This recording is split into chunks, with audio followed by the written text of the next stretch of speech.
This morning, our second speaker will be telling us a story of the day a life shook her awake and reminded her of what's important. With her speech entitled, "To Be Invincible," please welcome Toastmaster, Hannah Randolph.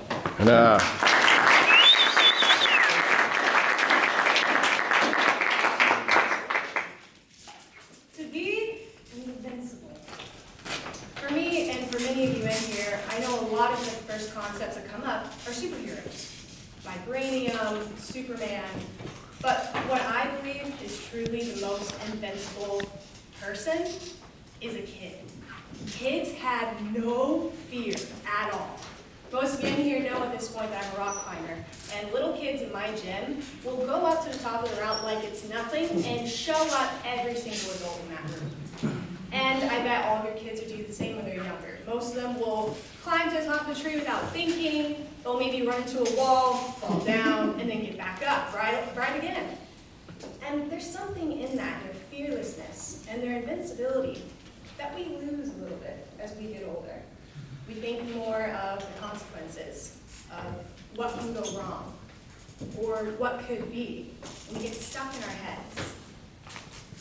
However, I think that's important sometimes, because if we were like a kid going in headlong and everything, that can lead to problems too.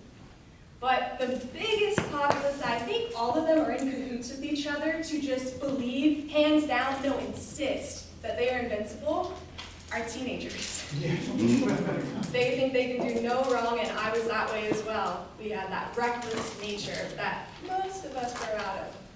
But I clearly remember the day in my life when I realized I was not invincible.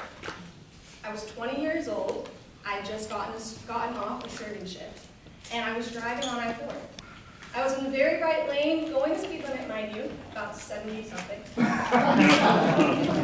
And I was driving just deep in thought until I heard a huge, ginormous pop.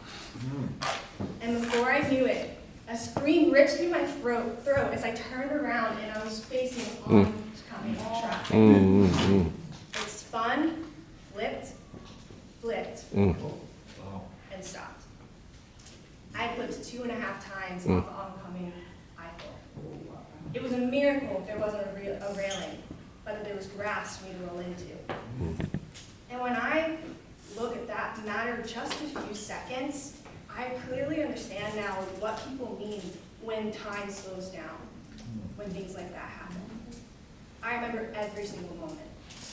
I remember gripping onto the steering wheel as tightly as I could, the scream coming out of my mouth, and just thinking in my head, just hold on to the wheel, try to control this. And before I knew it, I was stopped, and I was sideways on the ground. I went into autopilot. The adrenaline was pumping. I turned off the car. My stuff was thrown everywhere. I was trying to find my phone, just thinking, call 911, just call 911. But I didn't have to, because 5 cars had pulled over, seeing me flip off to come and help me. And before I knew it, someone pointed up to the passenger door looking to see if I could open it. I pushed it open, they held it open, thank God I was active, and I hoisted myself out, dipped out, hopped out, stood on the ground. And I'm like, hey, thanks so much. They're like, are you okay? Sit down. Well, what's your name? What's your date of birth? And I told them all of it. I'm like, I'm fine, really, I don't need to sit down. I think I was in shock, but also, I'm so used to adrenaline-inducing situations because of climbing, and I think that really saved me in that moment, staying so calm. But what's the kicker of even more? What's so weird to me that I really can't wrap my head around is that in that moment, when I was holding onto that driving wheel, I never thought once, oh God, I'm going to die. I never thought that. And you think that's weird. You think that would be the first thought in your head when something like that happens, I'm going to die. But for whatever reason, I thought, you're going to be okay. Just wait for the car to stop rolling. And for me, I'm so thankful for that thought process. I don't know why. And then, of course, once I got out, everything was calmed down. I was just in my usual, let's just go with the flow mode. This happened, let's move on. Try to call my mom. And for whatever reason, when our parents, when we need them, they just never answer their phones. Yeah. But come on, I love you.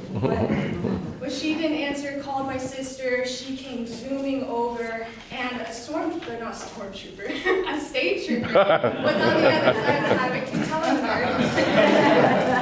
a state trooper was on the other side of the highway and came zooming over, and I sat in his car. He gave me water, and he told me, he's like, I'm amazed that you're standing. Usually when I see an accident like that, I have to pull people out of that car. And I was a bit astonished. And I sat in his back right seat with the door open, waiting for my mom to come pick me up, seeing my car completely totaled. And then I realized my car was only 4 feet away from the telephone pole. Wow. And just,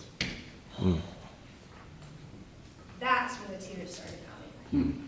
And I realized, oh my God, I could have been dead. I could have easily died. And that invincibility that I had from that day before, and every day before that, was gone. I quickly realized, oh, I'm only going to be here for a certain amount of time, and it can be gone like that. And I'm so grateful for that. Every moment after that, I woke up. Honestly, before that day, I was sleepwalking. I was just going through day to day, not thinking about the important things, who I am, why am I here, what does this life even mean, all the deep questions I think a lot of us just skim over from day to day, not even think about it. Before we know it, our life can be gone. And for me, what lesson this gave me was to live with intention. To think every day, why am I here? Am I being present? What truly matters?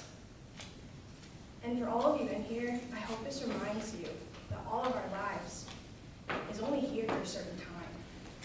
So hold your loved ones close, think of what's important, and I believe with our mortality, what truly being invincible is to be able to be in the moment and live with intention. That way,